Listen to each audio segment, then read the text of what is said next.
I have been a dating coach for 6 years now. And of all of the things that I have worked to help clients through, and we're talking dozens of women in the past few years, the hardest thing has never been like how to flirt or, how to conduct yourself on a date or even the whole attracting someone in the first place. I mean, a lot of that is simple psychology. Without a shadow of a doubt, the hardest thing has been teaching women how to set boundaries. And today we are going to talk about a different way to think about boundaries and one particular type of boundary that I would like you to set. So, welcome to Christianish. This is the podcast for women who have Bibles but don't necessarily have boundaries. And boundaries are something that I talk about a lot. I have done previous episodes on them, so feel free to peruse and go back through past episodes about boundaries. Today, we're having a heart-to-heart about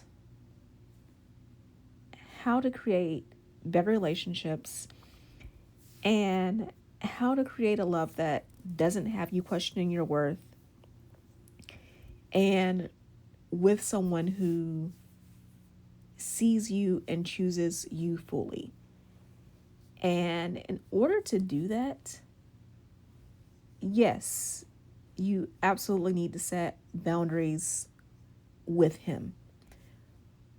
But you also need to set boundaries with you. And I would even argue that the setting boundaries with yourself, not only does it come first, but it is more important. Because after you do that, the boundaries with other people will follow. And as I'm always fond of saying, all relationships are related. So after you set these boundaries with yourself, then you will have healthier boundaries with everyone else. So not just your romantic relationships, but also family, friends, careers will.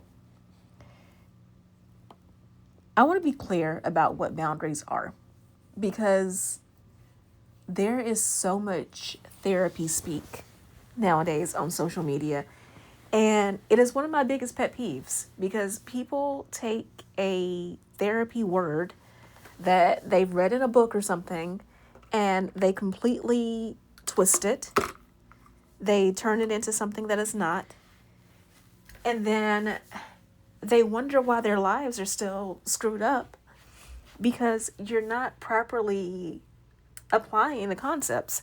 Because when you actually work on yourself, when you are intentional about loving yourself, putting yourself first, decentering other people, centering yourself, when you're intentional about those things, you create a life even better than what you could have dreamed of before you started your inner work journey. So it's not that therapy, coaching, those things don't work. It's that people don't truly apply it. So when it comes to boundaries, boundaries are not about simply blocking people or going to people whenever you're pissed off and saying, oh, I'm not putting up with this anymore. Like, that can sometimes be part of it, but it's a lot more complex than that. Boundaries are about you. Boundaries are the things that need to be put in place so that you can be the best friend, sister, daughter, wife, whatever, insert the relationship that you can be. Boundaries are the things that you do when no one else is clapping for you, right? Boundaries are about taking a step away from external validation. They're the things that you do when you are by yourself with your phone and you don't send that text message, right? It is when it's Friday night and you're lonely and you don't call up that old situationship. It is when you say that you won't date emotionally unavailable men anymore, and you actually stick to that. You don't make excuses about how it's okay because he's been through a lot or he has so much trauma. I know most of us have been there. We've done that. We've written the entry in our prayer journal. But you need these boundaries in place with yourself. This is the ultimate act of self-respect. And we teach other people how to love us.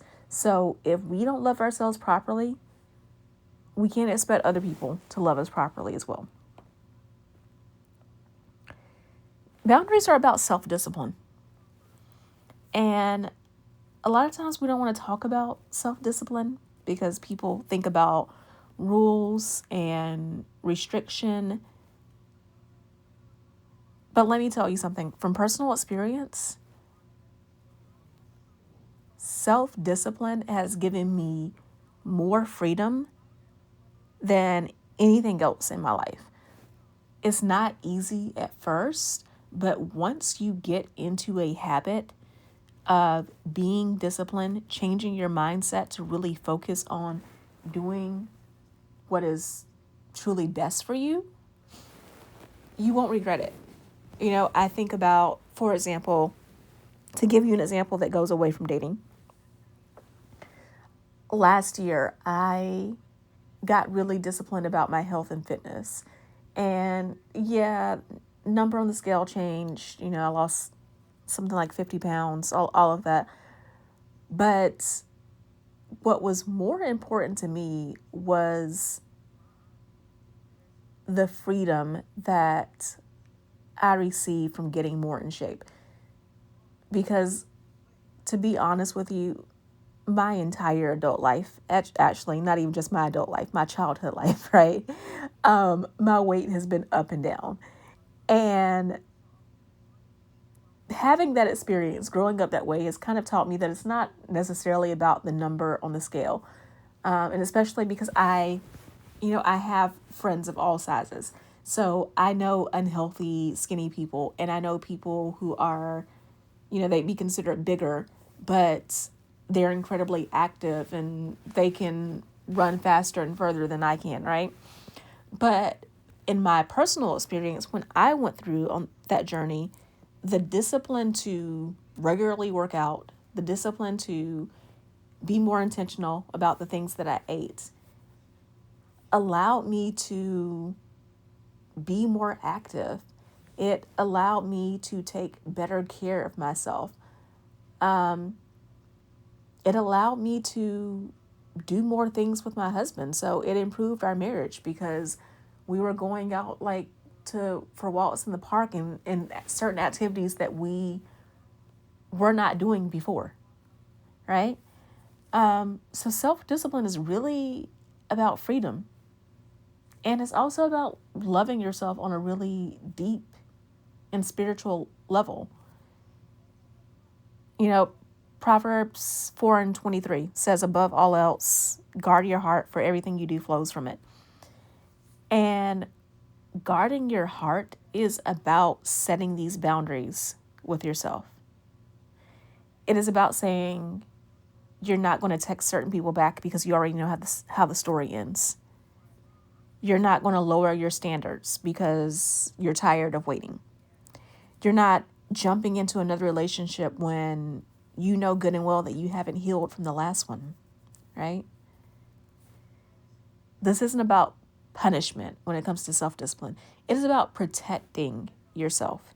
It's about protecting your purpose, your peace, It's about protecting your future relationships, your future marriage, future relationship with your children, future friends that are going to come into your life and be more aligned with you than the circle that you currently have now. Self-discipline is telling yourself that I'm willing to sit in discomfort now so I don't end up in dysfunction later. So again, boundaries are all about freedom. Because here's what happens when you don't have boundaries with yourself, right? You spend all of your time asking, oh, is he going to text me back? Am I overthinking this, or is this really a red flag? Is he going to get mad at me if I say how I feel? Should I just keep the peace? Should I just not say anything at all? But when you have your boundaries already decided in advance, this is what it looks like to date in maturity and to date with intention, right? This is what it looks like to stop just going with the flow, because you will most of the time just flow straight into disappointment, right? This is about being able to be bold and to show up in your life and to show up in front of other people and say, look, this is who I am. This is what I will and won't accept. And if what someone else has to offer doesn't align, then, I wish them all the best. I love them, but I'm also willing to walk away. I'll walk away with love, but I'll walk away. And this is what it feels like to have grown woman clarity, right? So I'm trying to be very I'm trying not to step on anyone's toes when I say what I'm about to say. But one of the questions that I get most all the time is, how do I know if my standards are too high? And my response to that is always, your standards aren't too high if you are doing those things for yourself.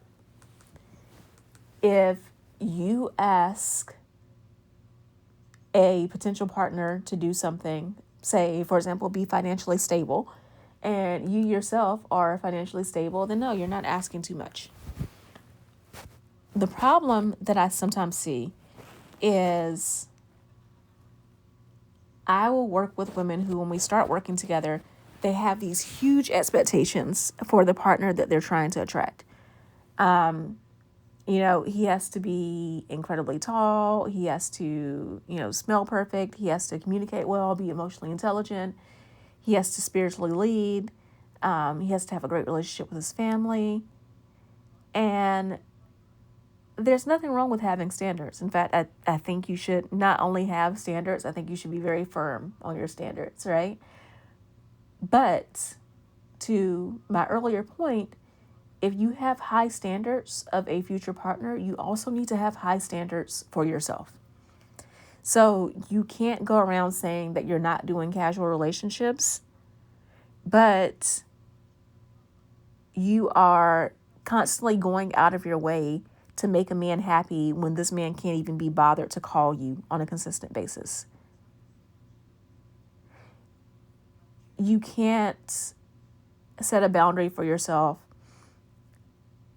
that you're waiting until marriage, or that you're practicing celibacy or whatever for a certain period of time till you get to a certain level of commitment.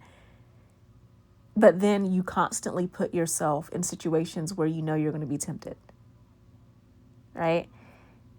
And this isn't about judging you, because God knows I'm not. I'm not one to judge.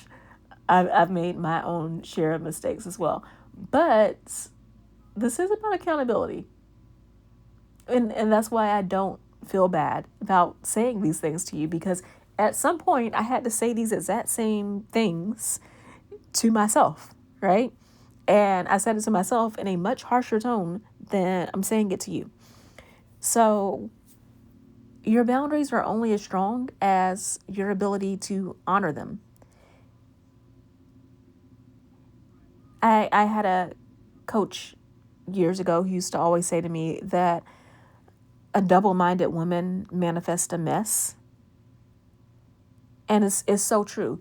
You can't have in your mind one thing and then behave in a way that is completely opposite of that. In order to be aligned with the partner that you believe God has for you, you have to have consistency. And that consistency isn't just in who you date, it is in the person that you are while you are in this dating process. So let's talk for just a second about how boundaries relate to your walk with God.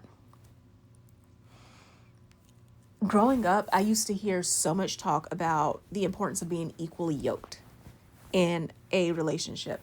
And I just want to, before we even dive deeper, explain what equally yoked means. So, a lot of the Bible, remember that a lot of the cultures that we're dealing with in the Bible are agrarian cultures, farmers, right? And one of the things that you see all throughout the Bible is a lot of farming analogies, and this is the same with equally yoked. Equally yoked talks about the idea that if you have animals pulling a plow, you can't have two different animals, because if you have, say, an ox and a horse and there's a huge like weight differential, one is going to pull the other harder, and then the weaker one gets hurt. So you have to have two animals that are similar size and strength pulling the plows, right? So that one doesn't get dragged by the other. So it's important that we're equally yoked in relationships with our partners, but it's also important that we're equally yoked with ourselves. So many women that I work with, because the majority of my clients are Christian. I have women that I work with who are other faiths, and I have the occasional client who's more like spiritual and woo. But again, the majority of my clients are Christian, the vast majority. And the first time we meet, we always talk about what is it that you want in a man, in a husband. And pretty much every woman, one of the first things that comes out of her mouth is, I want a God-fearing man who knows how to lead. Some variation on that, right? And that's an honorable thing to want. But I question a little bit you asking about that or expecting a God-fearing man who can lead when you don't have the ability to lead yourself in making Christ-centered choices, right?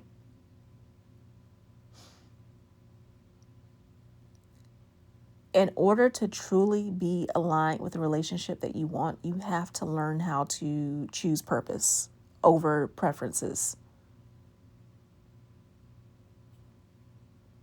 If you really want a God-centered relationship, then you have to have that commitment that you would rather be single, insecure in God than be attached to someone who pulls you away from that relationship, from your relationship with God.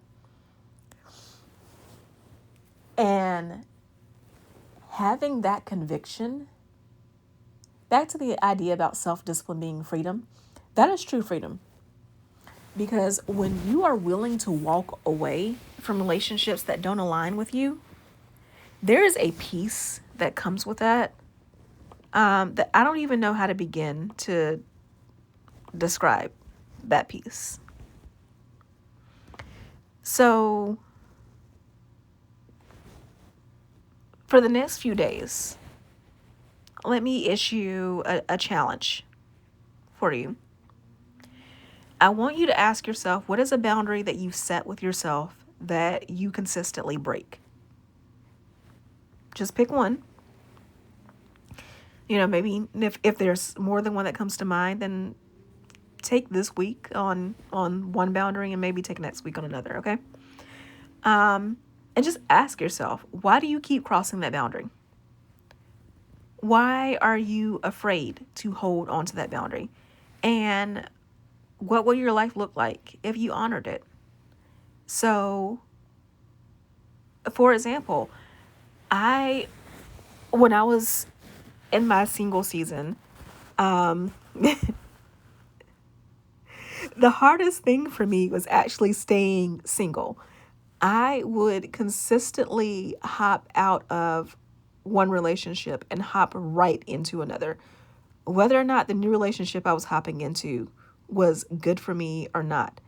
And it was just because I couldn't stand to be by myself, right? I got bored easily, I got lonely easily, and it was just really hard for me to be single.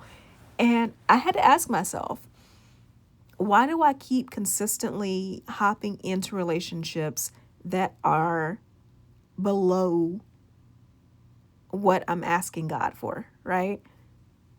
And not necessarily that there was anything wrong with these men. Like, it wasn't like I was in like the most awful, traumatizing relationships with the most awful guys, right? But I definitely found myself in situations with someone who I knew wasn't aligned for the purpose that God had for me. Like, they could be good, but also at the same time, not good for me. And when I was, frankly, in a very immature place, I used to always tell myself, oh, well, I'm just doing it for the plot. I'm just bored, and I know this isn't someone who's going to last, but, it's cool. It's whatever. Somebody I can date for a few months or whatever, and then just hop out. And I had to really dive into what were the things that were causing me to feel like I constantly needed to be in a relationship, right? Why I constantly crossed that boundary with myself to even entertain someone that I knew could not work out long term. So I just want to remind you, you're not weak for setting boundaries. You're not asking for too much. You are not too much yourself for wanting clarity. You're not too much for wanting consistency. And you see the saying all the time on social media, but it's true. You're not asking for too much. You're just asking the wrong person. So keep your heart soft. Keep your standards secure. And be incredibly, extraordinarily willing to cut off anything that makes you forget who you are and whose you are. I love you so much. And if you want help with setting these standards and setting these boundaries and learning what it looks like to truly walk in that freedom, I would love to be there with you along your journey. Just check the show notes if you're listening to the podcast. Check the description if you are watching this on YouTube. And yeah, schedule a call to talk with me and talk about what that will look like. Again, love you. See you next week. Bye. This podcast is brought to you by Contessa Digital.